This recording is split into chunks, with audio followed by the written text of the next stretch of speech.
કેમ છે બાળકો? મજામાં? આપણે ગત પીરિયડમાં અવયવ અને અવયવ વિશે આપણે જોયું હતું. ત્યારબાદ એમાં આગળ વધ્યા આપણે અવયવમાં પણ સામાન્ય અવયવ અને અવયવીમાં સામાન્ય અવયવી પણ આપણે શીખ્યા. હવે ત્યારબાદ આજે નવો ટોપિક શીખીએ છીએ આપણે ગુસા ગુરુત્તમ સામાન્ય અવયવ અને લસા લઘુત્તમ સામાન્ય અવયવી. આ બે મુદ્દા આપણે શીખવાના છે. સૌપ્રથમ આપણે અહીંથી શરૂઆત કરીએ ગુસાથી. ગુરુત્તમ સામાન્ય અવયવ. હવે ગુસા અને લસામાં ફેર કેટલો છે તમે જુઓ.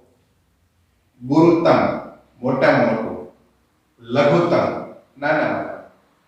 ગુસામાં અવયવ આવે છે, આપણે જોઈ ગયા આગળ, અને લસામાં અવયવી આવે છે.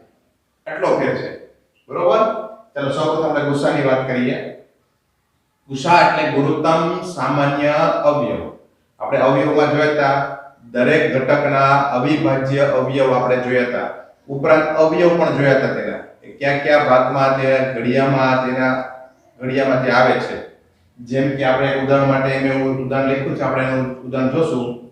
તેનો આપણે ગુસા ગોતશું. ગુસા ગોતવાની બે રીત છે. ગુસા ગોતવાની બે રીત છે. બે રીત આપણે શીખશું. પહેલી રીત છે અવયવની રીત. અવયવને સાદા અવયવને આધારે ગુસા ગોતવાની રીત. અને બીજી રીત છે અવિભાજ્ય અવયવને આધારે. બે રીત આપણે શીખશું. એમ આમાં પણ લસામાં પણ બે રીત છે, અવયવીને આધારે અને અવિભાજ્ય અવયવીને આધારે. સૌપ્રથમ આપણે ગુસામાં જોઈએ. પહેલી રીત આપણે ગુસા માટેની રીત પહેલી રીત શીખીએ છીએ સાદા અવયવને આધારે ગુસાની રીત. જૂની રીત. અત્યારે કોર્સમાં અત્યારે તમારે ફક્ત અવિભાજ્ય અવયવની રીત જ આવે છે, પણ છતાંય આ રીતે શૈલી છે. ગુસાનો અર્થ શું છે? પહેલા ગુરુત્તમ સામાન્ય અવયવ. આપણે આગળ જોયું છે અવયવ તો આપણે શીખી ગયા છે. કોઈ પણ પ્રકારના અવયવ મેળવતા એના કયા ઘડિયામાં તે અવયવ આવે છે, તે ઘટક આવે છે. 18 છે તો 18 કયા ઘડિયામાં આવે છે, કોના કોના ઘડિયામાં 18 આવે છે, તે એના અવયવ છે. પછી બીજું આપણે આગળ જોયું તો કે સામાન્ય અવયવ, જે અવયવો હોય એમાં બંનેમાં હોય, 18 ના અવયવમાં હોય અને 48 ના અવયવમાં હોય, એને સામાન્ય કહેવાય. એનાથી વધારે આવે ફક્ત જે તમે સામાન્ય અવયવ શોધ્યા હોય એમાં ગુરુત્તમ એટલે મોટામાં મોટો. ગુરુત્તમ એટલે મોટું, ગુરુ એટલે મોટું થાય. ગુરુત્તમ એટલે મોટામાં મોટો અવયવ, એને ગુરુત્તમ સામાન્ય અવયવ કહેવામાં આવે છે. ચાલો આપણે પહેલી રીત જોઈએ. રીત 1, પહેલી રીત અવયવની રીત આપણે જોઈએ. ચાલો 18 ના અવયવ જોઈએ આપણે. આપણને ખબર છે 18 ના અવયવ એટલે શું? તો 18 થી કોના કોના ઘડિયામાં આવે છે એ એના અવયવ છે. આપણે સામાન્ય વાત કરી 1 ના ઘડિયામાં આવે 1 ગુણ્યા 18. જો અવયવ જો હવે તમે શીખવી છે જ્યારે અવયવ ગોતવા હોય તો એક કામ કરો, બે બાજુ ગોતતા જાઓ. 18 18 એક 18 આવે સરસ. તો 1 અને 18 થોડા હું દૂર લખું છું એટલે શું છે બે અવયવ એક સાથે મળતા જાય. 1 ના ઘડિયામાં 18 આવે, 18 ના ઘડિયામાં 18 આવે, 18 એક 18, બરોબર? 1 અને 18 ના અવયવ કહેવાય. પછી આગળ વિચારો 2, સરસ. તો 2 9 18 આવ્યું ને? તો 2 પણ એનો અવયવ છે 18 નો એટલે 2. તો સાથે સાથે 9 મળી ગયા તમને. 2 9 18, સરસ. તો 2 અને 9 ખ્યાલ આવી ગયો? એટલે 2 અને 9 સાથે મળતા ગયા. નકર તમારે આગળ વિચારવું પડે થોડું, પણ આનું સીધું 2 9 18 તો 2 અવયવ છે અને 9 છે. ચલો આગળ વિચારો. હવે 18 કોના કોના ઘડિયામાં છે આવે? 3 માં આવે કે? હા, 3 6 18, સરસ. 3 6 18, 3 અને 6 3 ના ઘડિયામાં આવે છે ને? બે સાથે આવી ગયા. હજી આવે છે ચેક કરી લેવાનું. તો કે ચેક હવે કોનું કરવાનું? તો કે કામ કરો, 3 અને 6 ની વચ્ચે જે અંક આવે ને એનું ચેક કરો. હવે ઈ વચ્ચે જો બે સેટની વચ્ચે અંક છે ને નજીક નજીક આવતા જશે. હવે 3 અને 6 છે એની વચ્ચે કોણ કોણ આવે? 4 અને 5. તો ચેક કરી લેવાનું. 4 ના ઘડિયામાં 18 આવે ન આવે, એટલે 4 છે 18 નો અવયવ નથી. પછી 5 ના ઘડિયામાં 18 આવે તો કે ના આવે, એ માટે 5 પણ 18 નો અવયવ નથી, એટલે નહીં લખશું આપણે. આના આટલા એના અવયવ થશે 1 2 3 6 9 અને 18. આવી રીતે 18 ના અવયવ શોધવાના. ત્યારબાદ બીજો અંક છે 48. તો 48 ના અવયવ શોધવાના. ચાલો 48 ના અવયવ પણ આવી રીતે જો 48 સુધીના આપણને ઘડિયા એટલા બધા મોટા ન આવડતા હોય તો કાંઈ વાંધો નહીં, એક એક ઘડિયો લેશો તમને આવડી જશે. પેલા એક ના ઘડિયામાં તો હોય જ તે 1 અને 48. તમે જોયું આમાં કોઈ પણ અંક પોતે તો પોતાનો અવયવ તો હોય જ તે 48 એ હોય અને એક તો પોતાનો અવયવ હોય જ તે. ખ્યાલ આવી ગયો? 1 અને 48 મળી ગયા. પછી 2.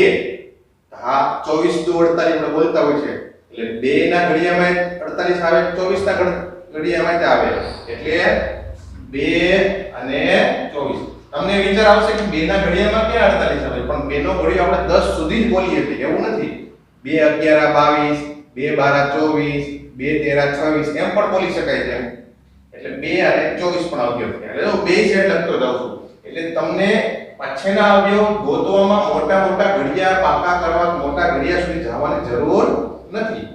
ચાલો 3 માં આવે છે આ 16 13 48 યાદ કરો. હવે ને તો 3 માં પણ આવે છે તો 3 મે લીધા, પણ 3 ને કેટલાય ગુણ્યા 48 આવ્યા? 16. તો 16 નો અવયવ છે 16 લખી નાખો. ચલો જો ધીમે ધીમે નજીક આવતા ગયા તમે જો. પછી 4 માં વિચાર કરો. 4 માં આવે હા વિચાર કરો 12 ચોક 48 થાય ને? 4 ના ઘડિયામાં આવે તો હા 4 માં છે અને 12 નહીં છે 12 ચોક 48. 4 ના ઘડિયામાં આવે છે, 12 ના ઘડિયામાં આવે છે 48 બરોબર. 4 ના ઘડિયા તમે 4 દાન 45 થઈ ગયા. પછી તો 4 11 44 તો આવે ઘડિયા અનંત સુધી હોય છે. 4 માં છે ને 12 માં.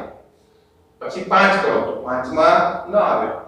5 નવા 45, 5 ના 50 ન આવે. પછી 6 માં જો 6 ઠા 48 સરસ. તો 6 ના ઘડિયામાં આવે છે અને 8 ના ઘડિયામાં આવે છે. તો જો 6 અને 8. 6 ઠા 48, 8 છક 48 બે માં આવ્યો ને બે ના અવયવ કહેવાય. પછી હવે તો કઈ કામ કરો, બે ની વચ્ચે કોણ આવે? 7. 6 અને 8 ની વચ્ચે કોણ? 7. તો 7 નું વિચારી જોવાનું. ભલે ન આવતો તો નહીં લખવાનું, આવતું હોય તો લખવાનું. 7 ના ઘડિયામાં 48 આવે છે? ના નથી આવતું. તો પૂરું લ્યો આટલા એના અવયવ મળી ગયા. આપણે અગાઉ ચેક કરેલું જ છે. આ પહેલા પહેલું કામ શું કરવાનું? ગુસા ગોતવું હોય તો પહેલું કામ છેલ્લેથી ચાલવાનું. પહેલા અવયવ ગોતી લેવાના. ચલો અવયવ ગોતી લીધા. હવે એથી આગળ ચાલો. અવયવની આગળ શું છે? સામાન્ય. તો હવે આ બંનેમાં સામાન્ય એટલે સરખું, સરખા અંકો. બેયમાં સરખું હોય એવા અંકોને તમે હાઇલાઇટ કરો. જો હું હાઇલાઇટ કરું છું, આ એક આમાંય છે અને એક આમાંય છે. સામાન્યનો અર્થ છે કે બંનેમાં સેમ હોય, કોમન આપણે કહીએ. આનું અંગ્રેજી નામ છે તારે ગુસા, હાઈએસ્ટ કોમન ફેક્ટર. હાઈએસ્ટ એટલે મોટા મોટો, કોમન એટલે સામાન્ય, ફેક્ટર એટલે અવયવ. તો એક છે, પછી 2 પણ છે, ચલો 3 પણ છે, બંનેમાં 3 છે. જો ચેક કરો તમે. પછી 6 પણ બંનેમાં છે, સરસ. પછી 9 છે આમાં તો નથી, 18 છે તો નથી. એટલે આટલા સામાન્ય અવયવ. બીજું કઈ તો સામાન્ય મળી ગયો. બંનેમાં હોય એવા અવયવ સામાન્ય અવયવ કહેવાય. એટલે જો આપણે અહીંથી જોવાનું, પહેલા અવયવ ગોત્યા, પહેલું કામ શું કર્યું? પહેલું કામ અવયવ ગોતવાનું. તો એની આગળ આવો. પછી કામ શું કરવાનું? સામાન્ય ગોતવાનું. અવયવમાંથી સામાન્ય ગોત્યા. આ બે અવયવ સામાન્ય. પછી ત્રીજું કામ શું? તો કે એ જે સામાન્ય અવયવ મળ્યા એમાં ગુરુત્તમ મોટા મોટો કોણ છે? તો તમે જે રાઉન્ડ કર્યા છે એમાં મોટા મોટો અંક કોણ છે? 6. સરસ. મોટા મોટો અંક 6 છે. તો માટે 6 જે ગુસા કહેવાય. માટે આ જે પદ આપ્યા છે, અંક આપ્યા છે, તે અંકનો ગુસા થશે. આ પહેલી રીત છે, સેલમ સલી રીત. અવયવને આધારે, સામાન્ય અવયવને આધારે. પહેલી રીત છે સામાન્ય અવયવને આધારે. શું કરવાનું? ફરીવાર શીખવાડું. પહેલા દરેક ઘટકનો ગુસા ગોતવો હોય તો દરેકના પહેલા અવયવ પાડી દેવાના. 18 નો અને 48 નો ગોતવો છે તો 18 ના અવયવ પાડ્યા, 48 ના અવયવ પાડ્યા. પછી બીજું કામ શું કરવાનું? તો કે સામાન્ય હોય તે શોધવાના. બંનેમાં સરખા હોય એવા ગોતી લેવાના સામાન્ય. ત્યારબાદ સામાન્ય અવયવ ગોતી લીધા, એમાં મોટા મોટો ગુરુત્તમ એટલે મોટા મોટો સામાન્ય અવયવ કોણ છે?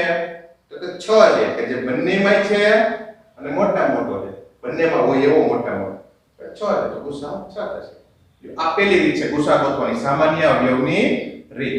ત્યાર પછી બીજી રીત જોઈએ, અવિભાજ્ય અવયવની રીત. ચાલો આ જ ઉદાહરણ લેશું આપણે. આ જ ઉદાહરણને આધારે આપણે બીજી રીત પણ મેળવીશું. ખ્યાલ આવી ગયો તમને? ચાલો હવે બીજી રીત આપણે જોઈએ.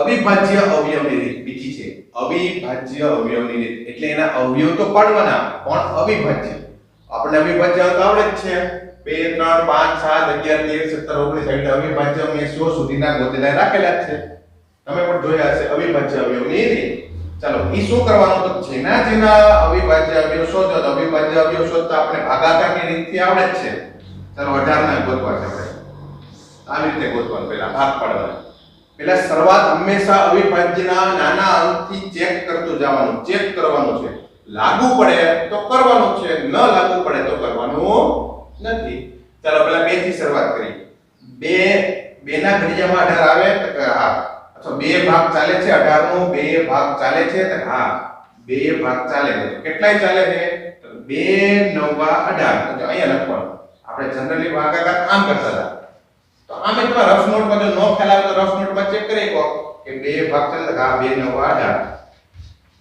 ભાગ ચાલે છે તો આવી રીતે લખવાનું 2 9 18 ચાલો ભાગ પડી ગયો અવિભાજ્ય અંક જ લેતા જવાના હવે જોવાનું કોણ આવ્યું અહીંયા 9 તો 9 નું પાછું ફરીવાર જે અંકથી ભાગ પડેલો હોય અગાઉ એથી ફરીવાર ચેક કરી લેવાનો જો હોય લાગુ પડે તો કરવાનો છે ન લાગુ પડે તો કરવાનો નથી ફરીવાર 2 ચેક કરો ચાલો 2 ભાગ આલે 9 માં ન ચાલે 9 માં 2 ભાગ ચાલશે નહીં તો 2 નહીં કરવાનો હવે 2 પછી કોણ છે 3 તો 3 નું કરવાનું 3 વડે ભાગ લાવવાનો તો 3 નો શું ભાગ આલે તો 3 તેરી 9 કયો ભાગ આલે 3 તેરી 9 પણ આવડે છે એટલે નો ખેલા તો ભાગાકારની રીતે ગોતી લેવાનો ચાલો 3 આવ્યું હવે આગળ પાછું વધવાનું પાછું હવે તો 5 થી ચેક કરવો તો ના હજી આ ચેક કરી લો જેથી ભાગ ચાલ્યો એથી ફરીવાર ચેક કરી લો જ્યાં સુધી ના પાડે ને કે હવે મારથી ભાગ નહીં હાલે તો આગળ વધવાનું ઈ કહે છે કે આ 3 થી હજી ભાગ હાલશે 3 એકા 3 બરોબર 3 એકા 3 ત્રણે ભાગ આવ્યો ત્યાં સુધી ચાલવાનું જ્યાં સુધી એક કઈ ન આવી જાય કે જેનો ભાગ પડતો બંધ થઈ જાય બરોબર એનો સામાન્ય અવયવ મોટે ભાગે એક તો દરેકનો હોય છે નાના નાના અવયવ ત્યાં સુધી આવી જાય ત્યાં સુધી તમારે ભાગ ચલાવતું જવાનું ખ્યાલ આવી ગયો અવિભાજ્ય જો તમે જો જે ભાગ આવ્યા એ અવિભાજ્ય જ આવ્યા હંમેશા આ અંક હંમેશા અવિભાજ્ય અંકથી જ ભાગ પાડવાના છે તો ઈ જ આવે ને એટલે અવિભાજ્ય અવયવની રીત છે ચાલો 18 નો આપણે અવિભાજ્ય અવયવ શોધ્યા એવી રીતે 48 ના ગોતવાના આવી રીતે ભાગ પાડવાના પેલા અવિભાજ્ય અંક કોણ છે 2 તો 2 થી ચેક કરો તો હા મોટે આ બેકી સંખ્યા એટલું વિચાર રાખવાનો કે બેકી સંખ્યા હંમેશા 2 ભાગ હાલશે જ જ્યાં સુધી તમારે બેકી સંખ્યા આવે ત્યાં સુધી ક્રમમાં ચાલવાનું અવિભાજ્ય અવયવથી ક્રમમાં તો પેલા 2 ચેક કરી લો ચાલો 2 હા 24 to 48 થાય પણ છતાંય નો આવડે તો આમ ભાગ લગાવતા આવડે છે ને આપણે આવી રીતે 48 ભાગ્યા 2 તો 2 2 4 આપણે કરીએ છીએ એવી રીતે 0 ઉપરથી ઉતારો 8 2 ચોક 8 ખ્યાલ આવી ગયો આવી રીતે આપણે કરીએ ઈ જ અહીંયાથી આડી કરો તો તોય થઈ શકે જોઈ તો 2 2 4 અને 2 ચોક 8 થઈ ગયું તો આવી રીતે 24 આવ્યા ભાગમાં બરોબર 2 ભાગલા એટલે 24 આવ્યો હવે પાછું જો 24 છે પાછા 24 ના ભાગ તો 24 તો બેકી સંખ્યા છે પાછો ભાગ આવશે 2 જ્યાં સુધી અહીંથી 2 ના પાડે કે હવે મારથી ભાગ નહીં હાલે તો 3 ને વિચારવાનું 3 ના પાડે તો 5 એ વિચારવાનું 5 ના પાડે તો 7 એ વિચારવાનું પછી સ્ટેપ બાય સ્ટેપ આગળ વધતું જવાનું ચાલો પાછો 2 ભાગ લાવીએ તો 2 એકા 2 2 2 4 12 આવ્યા પાછો બેકી સંખ્યા છે પાછો 2 ભાગ છે 2 6 12 6 તો પાછી બેકી સંખ્યા છે પાછો 2 ભાગ છે 2 તેરી 6 સરસ પાછો હવે 3 આવ્યા 2 માં ચાલશે નહીં તો આગળનું વિચારવાનું 2 પછી અવિભાજ્ય સંખ્યા મોટી કોણ 2 પછી 3 આવે તો 3 એ વિચારવાનું 3 એકા 3 હવે કયો ચલો અવયવ પડી ગયા આ પેલા અવયવ પાડી લેવાના આવી રીતે પછી અવયવ જે અવિભાજ્ય અવયવ પડે ને એ લખવાના જેમ કે હું 18 ના અવયવ લખું છું 18 ના અવયવ ક્યાં ક્યાં પડ્યા તો 2 * 3 * 3 જો જે અવિભાજ્ય અવયવ પડ્યા ને ગુણાકાર સ્વરૂપે લખવાના એટલે તો જ છે ને 3 તેરી 9 9 દુ 18 તો 18 ઈ જેના અવયવ પડી ગયા એવી રીતે 48 ને લખવાના 48 ના અવિભાજ્ય અવયવ છે 2 * 2 * 2 * 2 એટલે કેટલા થાય છે અને ગુણ્યા 3 અવયવ પડી ગયા 2 ગુણ્યા 2 ગુણ્યા 2 ગુણ્યા 2 ગુણ્યા 3 અવયવ પડી ગયા અવિભાજ્ય 4 વખત બગડ્યા ને એક તગડો. હવે ગુસા ગોતવો શું કરો પહેલા અવિભાજ્ય અવયવ પડ્યા બેને લેખા. હવે ગુસા ગુણોત્તમ સામાન્ય અવયવ પણ અવિભાજ્યની રીતથી છે એટલે અવિભાજ્ય પ્રમાણે છે તો બંનેમાં જે ઘટક આવતા હોય ને ઈ ઘટક લખવાના. જો બંનેમાં આવતા હોય એવા ઘટક જો બે આમાંય છે બે આમાંય છે બેમાં તો લખવાના ખરા તો લઈ લેવાના. ઓલાની જેમ ઓલી પેલી રીતમાં તો ખાલી હાઇલાઇટ જ કર્યા હતા એવું નહીં. આમાં હાઇલાઇટ કરવાના લખી નાખવા પછી ગુણાકારની સાઈન કરવાની એટલે ગુણાકાર સ્વરૂપે આપણે લીધા છે. હવે બીજો કયો અંક છે બંનેમાં છે તો 3 સરસ 3 આમાંય છે અને 3 આમાંય છે 3 લખવાનું. હવે એની સિવાય કયો અંક છે એવો કે જે બંનેમાં છે નથી એવો એક પણ અંક નથી. ફક્ત બેમાં છે અને ત્રણેય પણ બેમાં છે આવો અંક લીધો. હવે ચાલો હવે તો જો જે અંક લીધા એ લખવાના. હવે બેનો ગુણાકાર કરી નાખવાનો એટલે કે ગુણાકાર સ્વરૂપે અવયવ પડ્યા ને આપણે તો 2 ગુણ્યા 3 2 કરીને 6 આનો ગુસા કેટલો આવ્યો 6. જે પેલી રીતમાં 6 જ આવ્યો તો બીજી રીતમાં પણ 6 જ આવે ફેર ન આવે બે રીતમાં સરખો જ આવે. પણ પરીક્ષામાં તમારે આ રીત વધારે વપરાય છે અત્યારે. ઓલી પેલી રીતે શૈલી છે એ રીતે વપરાય છે તમે એ રીતે લખો તોય સાચું છે. પણ જો પરીક્ષામાં એવો મુદ્દો લખેલો હોય કે આપેલા અંકોનો ગુસા અવિભાજ્ય અવયવની રીતે મેળવો તો તમારે આ જ રીત વાપરવી પડશે. શબ્દ લખેલો હોય કે અવિભાજ્ય અવયવની રીતથી મેળવો તો જ આ રીત વાપરવાની છે. નહીંતર તમારે પછી જૂની રીત કોઈ પણ રીત વાપરી શકો.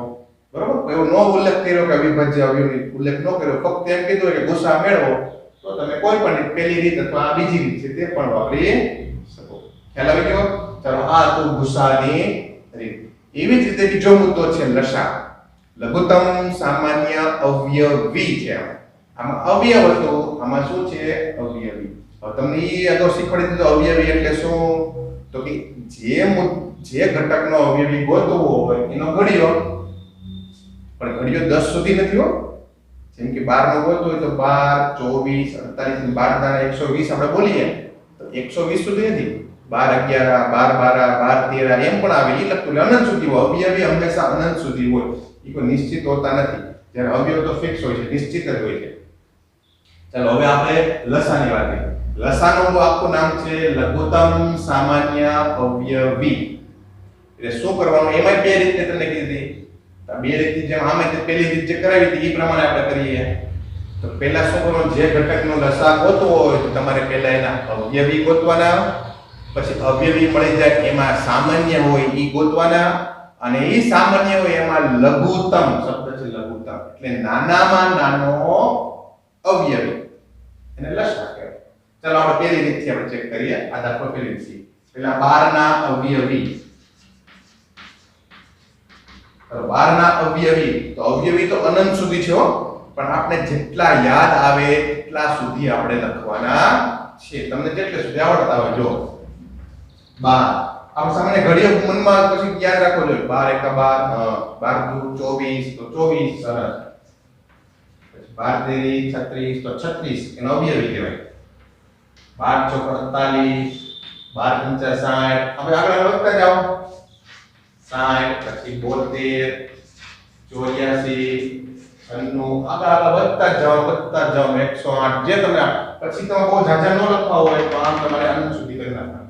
ઓછામાં ઓછા 8-10 ઘટકો થાય ને તેટલે સુધી લખવાનું. ત્યારબાદ બીજા 18 ના અવયવી આપણે ગોતીએ. 18 ના અવયવી તો 18 ના ઘડિયો આપણે આવડવો જોઈએ.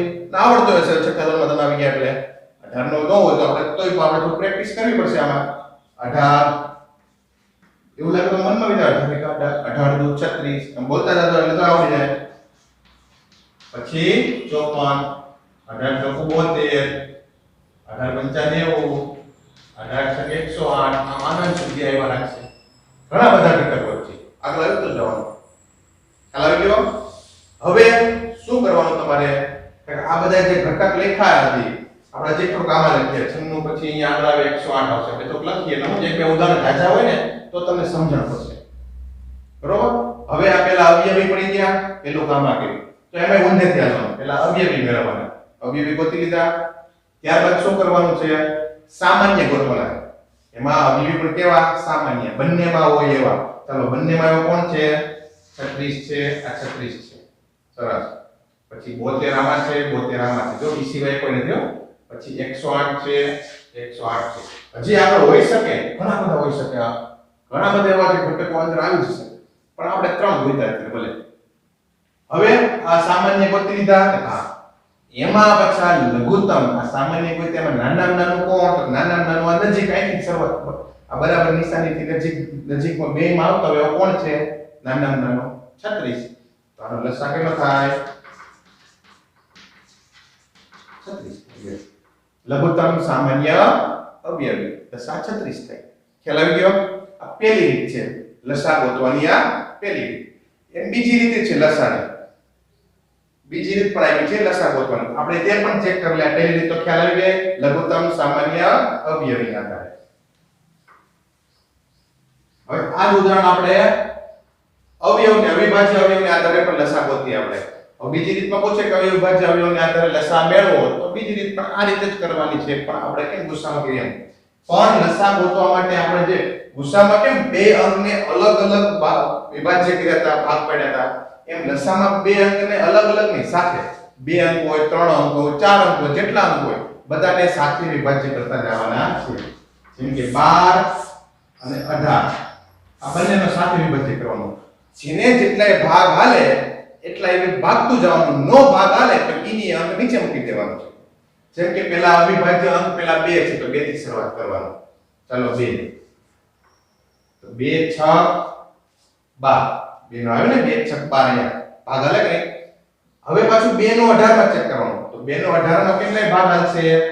2 નવા 18. ચાલો ભાગ હાલી ગયો. આવી રીતે આપણે આ બે અલગ અલગ કર્યા હતા ગુસ્સામાં.